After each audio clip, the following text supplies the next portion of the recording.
Perkenalkan, nama saya Natasha dari Universitas Teknologi Sulawesi Utara dengan prodi Ilmu Komunikasi.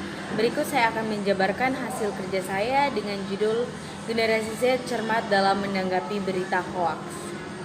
Kita masuk pada latar belakang. Hoax pada saat ini sedang menjamur, apalagi penyebaran berita hoax di berbagai media yang sangat begitu cepat tersebar.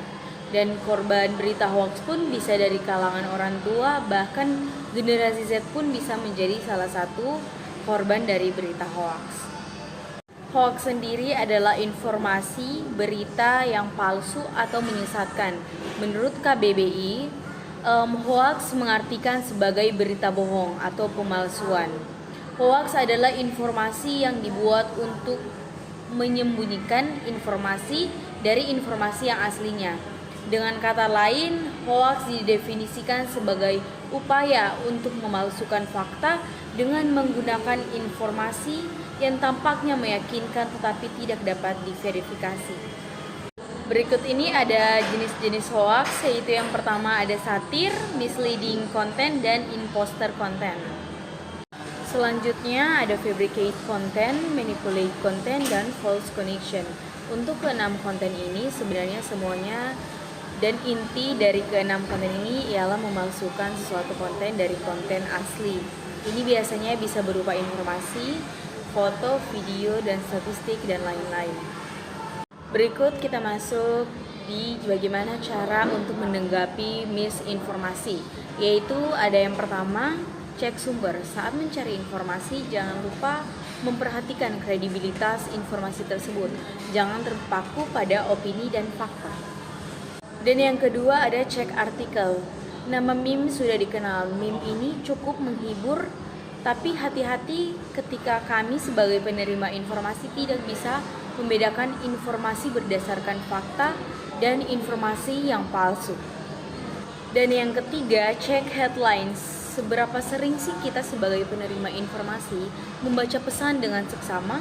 Jangan sampai kita sebagai penerima informasi salah paham karena tidak membaca informasi dengan seksama. Dan yang keempat adalah riset. Meskipun informasi tersebut berasal dari sumber yang terpercaya, namun jika teman-teman masih ragu dengan informasi tersebut, ada baiknya kita mengecek kebenarannya agar kita bisa yakin sebelum kita men-share ini ke orang-orang yang kita sayangi. Dan yang terakhir adalah melakukan cek di website yang kredibel. Jika keempat poin di atas masih membuat teman-teman ragu, sebaiknya kita mencek di website yang terpercaya seperti cekfakta.com atau Mavindo. Kita masuk pada generasi Z. Generasi Z ini merupakan generasi yang lahir pada tahun 1996 hingga 2012. Generasi Z pun merupakan generasi yang lahir setelah era milenial, dan generasi Z pun merupakan peralihan dari generasi milenial menuju teknologi yang semakin maju. Kita masuk pada contoh kasus berita hoax yang ada di Indonesia, yaitu pada 14 Maret 2023 silam beredar sebuah tangkapan layar unggahan Facebook Mark Zuckerberg, yaitu CEO dari perusahaan Meta. Ia menyatakan bahwa ia membenci Indonesia karena fotonya sering dijadikan sebagai lelucon. Postingan itu dibagikan ulang di Twitter dan menerima 21 likes dari pengguna Twitter. Faktanya tangkapan layar tersebut adalah hoax atau manipulasi. Sudah dicek di akun Facebook resmi Mark Zuckerberg, unduhan Mark tidak ditemukan seperti pada tangkapan layar tersebut. Pada 14 Maret 2023, Mark justru mengunggah pesan tentang keputusannya untuk meningkatkan efisiensi di perusahaan induk Facebook. Oleh karena itu, tangkapan layar Mark Zuckerberg yang membenci Indonesia ternyata adalah berita hoax atau bohong. Contoh berita hoax selanjutnya adalah isu di mana Pilpres 2024 ditunda atau dibatalkan.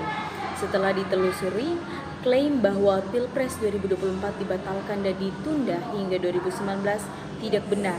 Bahkan dikutip seperti CNN Indonesia, Komisioner KPU Ilham Saputra menyebut pemerintah dan DPR RI sedang membahas penundaan Pilkada serentak dari 2024 ke 2027. Isu yang belakangan ini dibahas adalah pilkada serentak ditunda dari 2024 sampai 2027.